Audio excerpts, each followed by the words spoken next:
It's time for Seen and Unseen, where we reveal the stories behind the headlines. And for that, we turn to Fox News contributor Raymond Arroyo. His new Christmas CD is out, Christmas Merry and Bright, burning up the charts. Raymond, earlier we discussed this Politico piece where they suggest, Jonathan Martin, that Biden can't govern or run a campaign like other presidents. Shocking report. Yeah.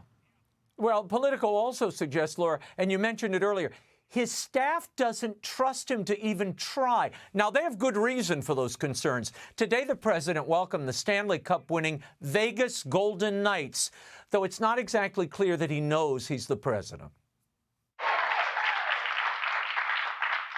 President Harris is there to make sure we do this the right way. President Harris is here to make sure we do it the right way. Well, the other president, Biden, appeared before an auto workers union last week, Laura. After struggling to don a union T-shirt, he then struggled with his syntax. Thanks for, you had no choice. They had no choice because of what you did. You helped everybody. And look, I want to thank you for your commitment to the solidarity. I also want to recognize Ford, GM, and Stellantis. They negotiated ultimately in good faith, and as a result, all the workers will be rewarded. Laura, the president has to be capable of basic speech or at least reading a teleprompter, particularly if he's going to run and try to stay in power for 4 more years. This is just, it's a tragedy what we're seeing. No, well, it's a plan. They have a plan, and the plan is playing out. And don't think President Xi loves this? He loves the fact that he's walking into a room and Biden doesn't have the capacity. But, Laura, the president is in a state of near constant bewilderment. At a Veterans Day ceremony over the weekend, he seemed totally lost. He's flipping through the program trying to figure out what to do. And even laying a wreath is an exercise in confusion. He puts it down, then he goes back. Then the soldier has to tell him, go back to your seat, sir. Please go back to your seat. And then he returns dutifully to his seat, which he miraculously found. You know, Jonathan Martin had in his piece, and it's very interesting, his 2 big points. When the GOP goes low, quote, the Dems go effing lower, okay? His other thing is basically abortion is going to save the Democratic Party. If that's all they have to run, when people are feeling an economic pinch over the last 4 years, I think they're going to be in big trouble with this kind of performance. No, that's it. Pot, porn, abortion, and an open border. That's their campaign. Okay, so that's it. That's it.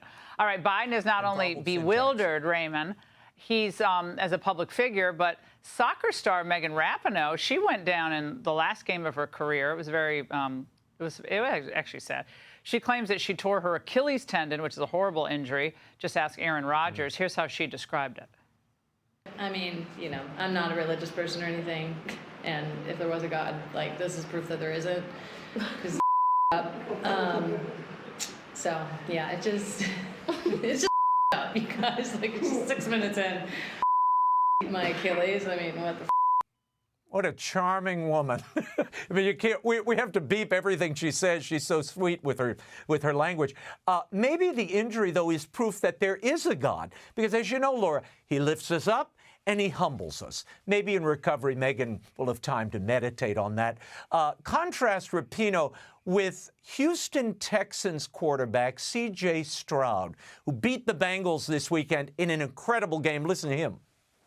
All glory and praise of my Lord and Savior Jesus Christ. This is a great opportunity and a hard-fought game. It's a great Bengals team over there. They proved it week in and week out. But I mean, that's what this league is about, those tough wins. So all glory goes to God, man. And I'm super blessed to be able on this Texas team and play with my teammates. Laura, can you ever remember a sports person taking full credit for everything they do, their prowess on the field, the luck in the game? I've never seen that until Megan Rapinoe. This is usually how sports people... Is it Rapinoe? Have I been saying it wrong the whole time? It's Rapinoe. I believe it's Rapinoe. I don't know why. I have a mental block in saying, it's like, you know how Victor Davis Hanson has a few names he can't, I mean, we kind of tease him about it. That's my Achilles heel. I can't say her last name. There's your, well, don't pop your Achilles tendon, whatever you do. But I've got to get this story. There is a secularization happening across society. You heard it with Rapinoe. Now even Christmas is being secularized. According to Wisconsin Right Now, that's an organization, a Wauwatosa City administrator reminded workers that not everyone celebrates Christmas. So departments should refrain from using religious decorations or those solely associated with Christmas, such as red and green colors. When decorating in public spaces within city buildings, she suggests some neutral, inclusive decorations like snowflakes, snow people, or festive lighting, Laura.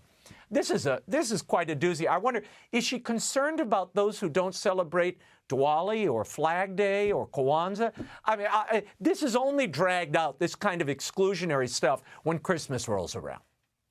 I think they should try that in New Orleans, the taking Christmas out of everything. I don't think that'll go over too well in New Orleans. It's a federal holiday. It shouldn't go down anywhere, Laura. It's a federal holiday, and we are free to express ourselves. That's not government endorsement of religion. No, it is not. Raymond, great to see you, as always. Hey, Sean Hannity here. Hey, click here to subscribe to Fox News YouTube page and catch our hottest interviews and most compelling analysis. You will not get it anywhere else.